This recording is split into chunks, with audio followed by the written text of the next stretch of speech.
Hello, my name is Trinity Hernandez, and today I'm going to be going over some important reading intervention and remediation strategies for the grade range from 3 through 5.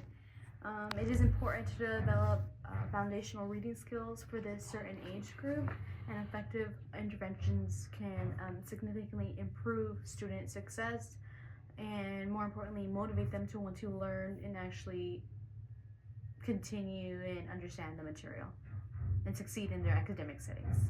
So let's start by clarifying the difference between intervention and remediation.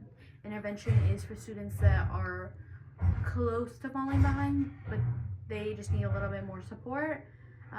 For example, a reading intervention might involve small group instruction focusing on comprehensive strategies for students struggling to understand that text, while remediation are for students that are behind in the material, um, or they have not mastered the material yet.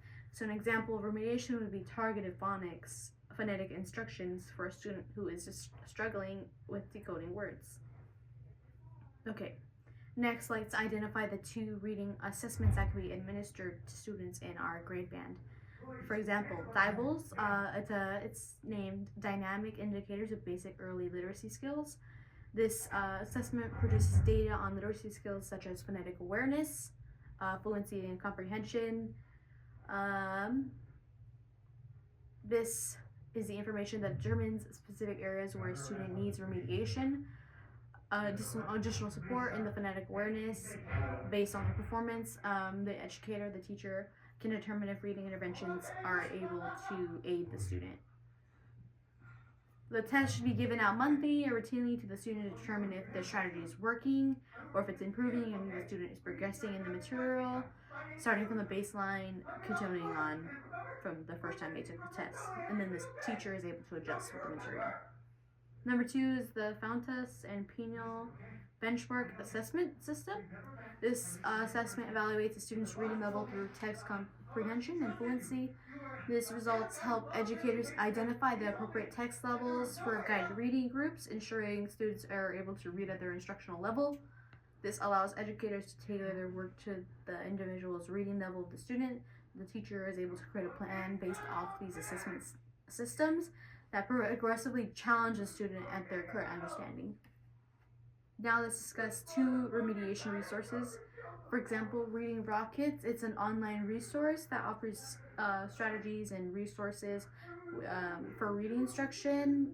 These include lesson plans and instructional videos.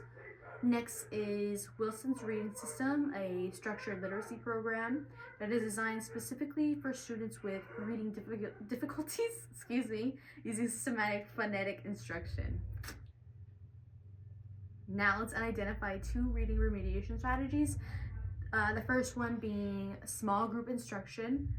It's for students that work better with peer interaction and support. This is targeted for intervention and collaboration with students. The second one is one-on-one tutoring. This is best suited for students with significant reading challenges that require individualized attention and tailored strategies that need to meet their specific needs. Next, I will describe two reading remediation strategies that can be used with students. The first one being multi-sensory strategy, or Gillingham approach. This is integrating visual, auditory, and kinesthetic activities, allowing students to engage with reading through multiple senses. This could be, for example, creating a skit, using flashcards to learn vocabulary, and etc. etc. By implementing this strategy, we can see improved decoding skills and increased student confidence in their reading. Next, guided reading. This is a small group activity that's tailored for students in their reading levels, focusing on comprehensive strategies and fluency. So the expected results from this strategy is to better understand the text and improved reading fluency as the students are able to practice with one another and receive feedback. By reading with their peers, they feel more comfortable to be more in the material, and they can learn from their mistakes effectively. So Finally, let's identify 2 at-home reading remediation. Excuses. 2 at-home reading remediation strategies that teachers could recommend.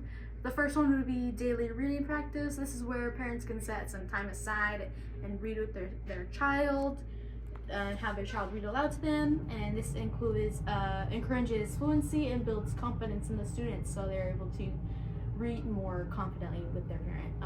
The parent should be able to track the minutes spent when they're reading, so they can engage in discussion and about the content to enhance comprehension. The next one would be literacy apps. So some recommended technology-based literacy apps could be things such as Raz Kids or Accelerated Reader. This is providing interactive reading experiences. The app should encourage students to read and assess their comprehension, fluency, and phonetic awareness. All these should be done while the assessments are presented interactively, as parents should familiarize themselves with the material. There is features to track their child's progress using the built-in reporting tools, and it can reinforce the content standards and reading material for their student. In conclusion, today we highlighted the essential aspects of reading intervention and remediation. This is giving educators the strength and resources to support their students effectively. Thank you for your attention. I hope you found this information helpful. Thank you.